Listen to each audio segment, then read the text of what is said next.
Hello and welcome to the Transition Podcast. I'm Josh. I'm in Taipei right now. I'm Jesse. I'm in England. It's great to be recording again, and we've got some good news for everybody, which is that we have a new song coming out soon. Yeah, and we're inevitably really excited about that because it's actually been almost 4 years since we officially released, our last album came out in December of 2016. So we've been writing and creating, and we've written so many new songs since then. But this is actually the first, I guess, officially released single that we've put out since then. So for us, it's really exciting. But inevitably, the journey from the creation of this song, the beginning of the song, to this point where we can finally release it has been rather unusual and pretty interesting, I'd say. Jess, I don't know if you want to describe a bit of the production process, because for us it's been a completely different process to any other music that we've produced in throughout our transition history, as it were.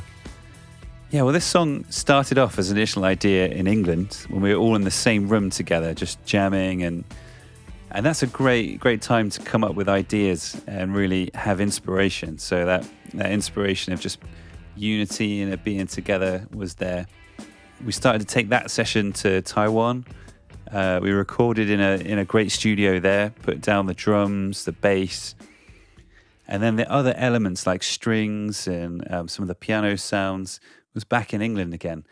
And then finally got sent off to Singapore for mixing, and it was a really fun thing to do. But do you know what? I find the gaps in between, when you work on the song really intensely and then you just leave it for a few months, a really positive thing, because you come back with fresh energy, fresh insight, maybe a slightly different point of view on the song. I think that helps it. That's right, because I remember the very beginning of this song was actually when I was back in the UK for a month or so in the autumn of 2018. And you and me and Niall, we had a few days where we were able to get together and jam. And during that time, jammed through a load of new demos. And I think this is one of those that we really felt stood out and that we wanted to push forwards to become a finished song. And yet that process has taken a long time. And it's also, as I say, it started out in England, didn't it? In Bristol. I mean, I can picture us in the little studio bit that we've got at home. That's right, yeah. But actually then recording the bulk of the drums, bass and guitars, we recorded in our friend Uchain's studio in Taipei, didn't we? Which we've talked about in some of the earlier episodes. Yeah, we did. And it's always a fantastic experience going there. Yeah. Kind of like going to Disneyland. Yeah. For people that don't know, he's a friend of ours. He's one of the top producers in Taiwan. And he built this studio himself. It's in Banqiao, in New Taipei City in Taiwan. And it's got a fantastic drum room, which is specifically designed so that, the reverb and the sound of the room is perfect for drums. So for me, it's a drum heaven. And then he's got about 5 different drum kits, which you can mix and match together to get any kind of sound you like. Yeah, that is amazing, isn't it? Plus, microphones from the most vintage 1960s Abbey Road sold them kind of microphones through to the most up-to-date, professional and analog stuff and digital modern stuff. Gear. It's a real mix of equipment. Yeah. And the other great thing about his studio was that it's all glass separated. The separation is all with like really thick glass. So I remember recording this song as well. One of the things that was great about it was you, me and Niall being able to record simultaneously and see each other, but have that separation that you need for that kind of studio sound, which again is a really unusual thing. It's really unusual to get that in the studio. Yeah, to have that eye line is really nice, because obviously the best feeling for musicians is to be in the same room, hearing each other's instruments live. But recording, that's not always possible if you're trying to get the best sound, the best separation. If I'm in the same room as you and I play a bad guitar note, you're never going to be able to take that guitar note out of the drums. Whereas with a bit of separation, you can do that. So actually being able to see each other through the glass, a bit of eye contact when you want the dynamics to rise up a bit, or when you want, approaching various fills or stops, or, all the musical kind of fun points, as it were, then it's nice to have a bit more of a connection than just looking at a white wall and kind of imagining through the headphones what each other's doing. Yeah, absolutely.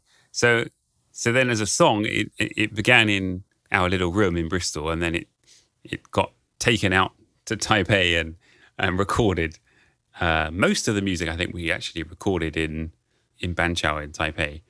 And then after that, I guess, Jess, you worked on some of the, I guess you call it post-production and editing and all the rest of it. Yeah, exactly. I mean, for me, that's what's taken a lot of the time. Getting the mixing, getting the arrangement, getting the instrumentation right, and then it's getting the lyrics and the kind of the concept of the song consistent throughout, isn't it? It's often that we have the seed of an idea, we know it's going to be good, but it takes a lot of work to get it from that point of this could be good to we're actually happy with this and we think that other people might enjoy it too. Yeah. And you mentioned lyrics there. So while you were working on lots of the detail of the music, almost as a producer role, one of the things that took almost forever was we had a really clear theme, and we had this kind of chorus outline of 我跟你一起走, this idea of journeying together in Chinese. Yeah. But actually then finishing those lyrics once we've got the kind of the basic outline was so difficult. And that's something that, I mean, we've often talked about when we've visited various schools around the world. And we talk to people learning Chinese and we say, guys, when you see our finished product, it's not a fast process. It's really hard, even for us having learned Mandarin for so many years and been trying to write songs in Mandarin for so many years. Still, even now, actually trying to finish the lyrics is really difficult, to get that detail and that description and to make it flow and not be weird. Yeah. And thankfully, that's something that we're still able to get help with from native speaking friends. So for the lyrics for this song, one of our really good friends, Li Chen, here in Taipei, helped us out with that. It was kind of, Li Chen, look, we've got these lyrics. This is the idea. This is the concept of the song. It's about starting out on a journey that you're really excited about. It's about everything falling apart, as it were, and yet through that process, you realize, or you discover, or you find out that actually the most important thing, or is that sense of friendship and relationship with the person or the people who are journeying with you, as opposed to the actual goal that you're aiming for.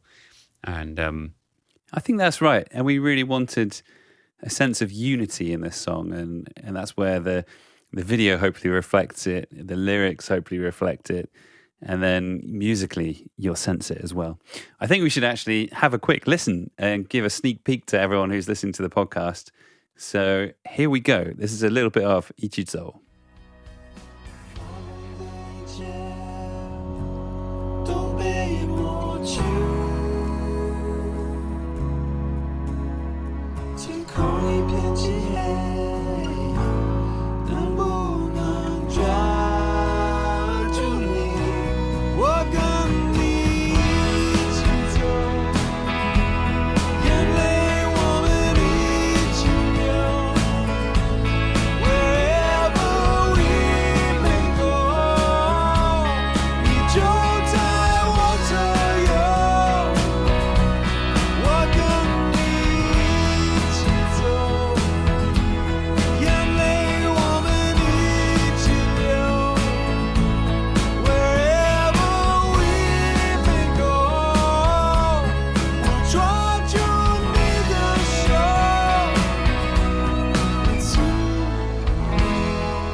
There we go. There's one chorus, and I hope you enjoyed that.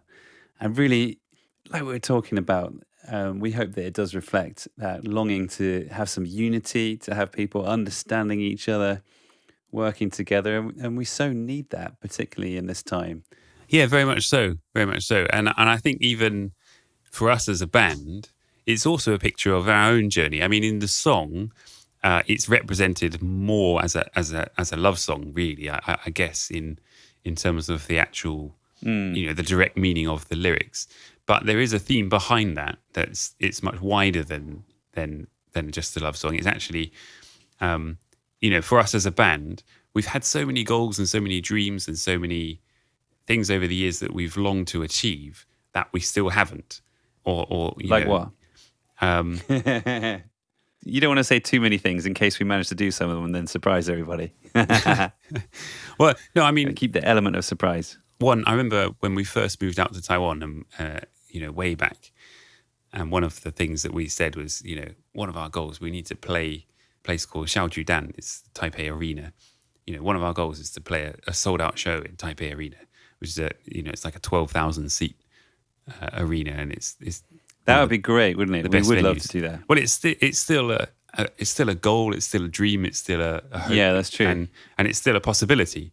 And I mean, we have done it as musicians for other artists as well. We haven't done it as Transition yet, but I think it's as a band you have lots of goals and ideas like that, and yet it's over the years of journeying through all the ups and downs and all the great achievements, the great gigs, putting an album out and seeing a great reception, or having a video go viral, or all of that, and then all of the disappointments of or even just things completely unrelated to music in life, pain and heartache and all the rest of it, but still being able to journey together, still having a friendship through it all is it is more valuable than just the achievements along the way. It's that sense of, we've been able to walk through all of this together and have our relationships tested and get fed up with each other and get angry sometimes, but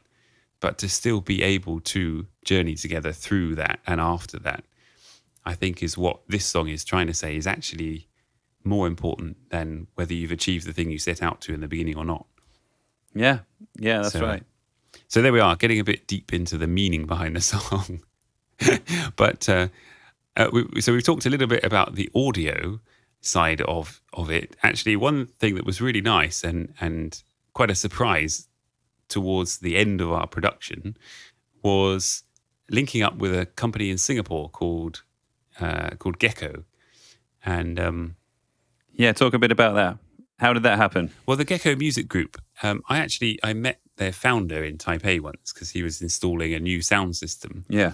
It's some kind of technology which I didn't understand, which was supposed to make it sound really good. Mm-hmm. And I met this guy called Daniel who was really nice, and we kind of exchanged line and kept in touch every now and again. And for some reason, anyway, I mentioned to him, this was about a year later then, we're producing a new song. And he said, oh, well, let's cooperate on it.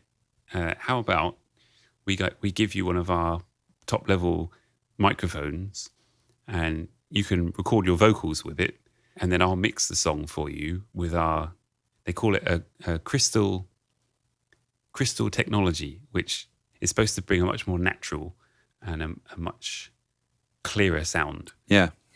Anyway, so we'll give you a mic. We'll use our crystal technology. I'll mix it for you and master it for you, and then you put it out. For us, it was like, wow, what a great idea. Thanks. Really appreciate that. Unfortunately, that was like right as the pandemic was kicking off at the what would be March, I guess, of 2020. So he then realized, oh, hang on, sorry guys, I can't send anything to you because there's no post. Yeah, incredible. There's no courier service. I can't actually get a mic to you guys. So it must have taken at least a month or so for that service to start up between Singapore and the UK, for him to be able to courier a mic to you, Jess, in Bristol, so that you could re-sing the vocal part, which actually was good for us because we had rewritten, or at least retweaked the lyrics by that point. So they needed to be resung anyway. But it drew things out a little bit, didn't it? And then obviously once you'd sung your part, then Niall needed to re-sing his part. But you couldn't go and meet him because UK was in lockdown at the time. So you had to find a way to try and courier the mic to Niall so that he could sing his part and then send it back to you. So probably the most complicated vocal recording that we've ever had for a song we've produced, would you say? Yeah, easily. It's definitely the most technically challenging, and the distance made it really tricky as well, having to send mics around the country and internationally even. But yeah, it was great. And the mic sounded fantastic too. So I really appreciated that. Thanks to Daniel and Gecko. And filming the video was really interesting as well, because the distance issue was still there for that. And I remember I recorded late in the night. I wanted to have some atmosphere. And we weren't really allowed outside to do anything other than exercise at that point in time because it was full lockdown. But you managed to go around to all sorts of beauty spots and different places. And I think you had a great time in Taiwan. Yeah, I think I had the fun job with the music video of this song. Because again, obviously everything has to be separate, just like the vocal recording part. Recording the video was even more of a separate thing. But I actually had a great time because my family, my wife and our 2 children, we went on a journey around Taiwan. So we took I think it was about 10 days, drove from Taipei to Taichung and for a couple of days. Then we went right down south to Kenting for a couple of days. And then we came up to Hualien and Taidong on the east coast for about 5 days or so, and then back to Taipei. And a Taiwanese drum company called Dixon very kindly lent me a drum kit, which is like a special, yeah, that's good. A special pack-away drum kit. Yeah. Which is basically the smallest possible drum kit that you can think of. It's got a really thin bass drum, and then everything else kind of packs in. And I was like, great, this is going to be brilliant. I can take this little drum kit and I'll just pop it out of the car and set it up in really scenic places.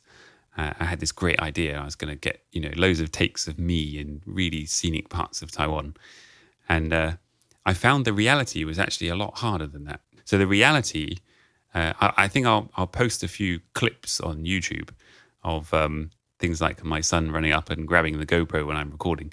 And the only way I was actually able to get good takes was to wake up in the morning when everyone else was still asleep, and then carry the drum kit kind of as far away from wherever it was we were staying as possible to get a scenic view without dying of exhaustion. Because bear in mind, in Taiwan, it's really hot at that point.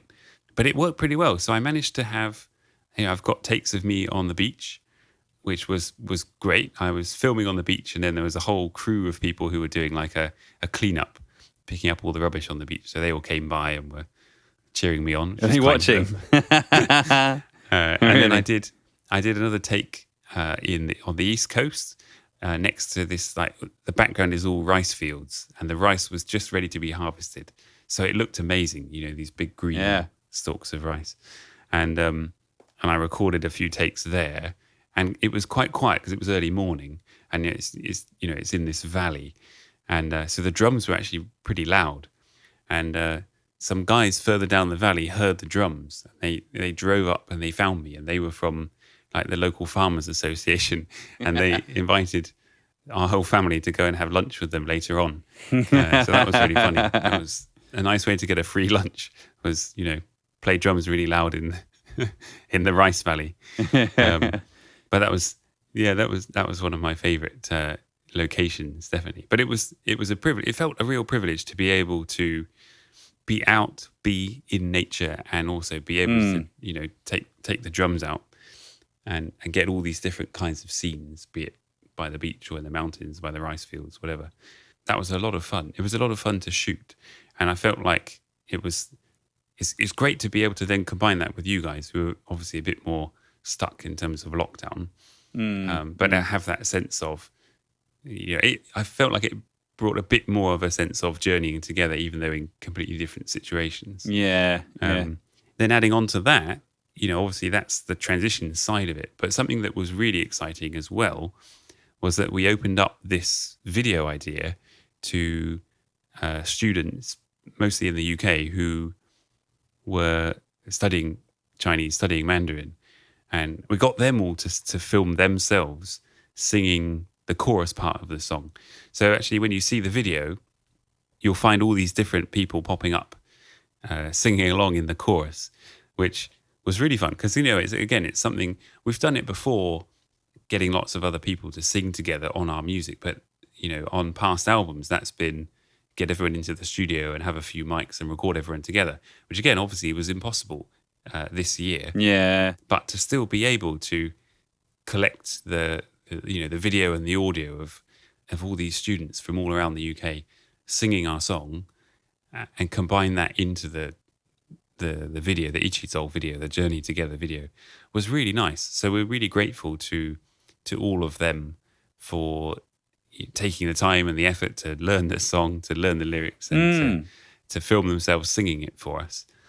I hope you guys, when you see the video, you'll really like it and really appreciate that part. Yeah, I really hope that everyone enjoys it too and just appreciates it. And it has been really fun to collaborate with people like you mentioned, and to have other people appearing in our videos and sending those videos in. So we have felt like it has been journeying with other friends and other creative collaborators too. So that's very special. Yes, definitely. Including more people in our creativity is really nice, isn't it? It's a good feeling. It's a really good feeling, yeah. And people can listen to it on all the usual channels. So it'll be on iTunes, Spotify, Amazon Music, YouTube. Check our YouTube channel. That is YouTube/Transition Official. That is YouTube/Transition Official. And so that's out 31st October. And in China, obviously, they're all different again. So QQ and Kugo and Xiaomi and lots of others. That's right. And how can people get in touch? Get in touch via our website, transition.tk, or through our Facebook, Transition TW, or you can just leave messages on the YouTube channel. That's another good way to get in touch with us. That's right. The very final thing that we should do, just to wrap it up, is we've mentioned the name of the song a few times. It's called Ichizou. So in Chinese, that means, it literally translates, Ichi is together and Zou is walk. So it's like walking together. Yep. We've translated the English name as Journey Together because that's kind of more of the sense of all of the lyrics mean. But those three words, you can pick those up. Ichizou. So E actually is number one. And then together, Ichi it means together. And Zou is to walk. So this song is called Ichizou. Great. So look out for the song Ichizou, the video on YouTube, the song on all digital platforms. And if you like it, then sing your own version and send us the video. And we'll love to hear from you guys. That's right, we would. Well, thanks very much, everyone. And we will catch you next time on the Transition Podcast. Speak to you next time.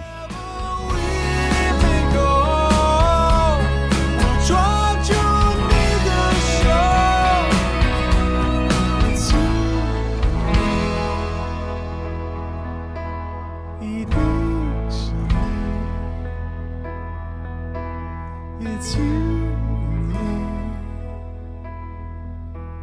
eating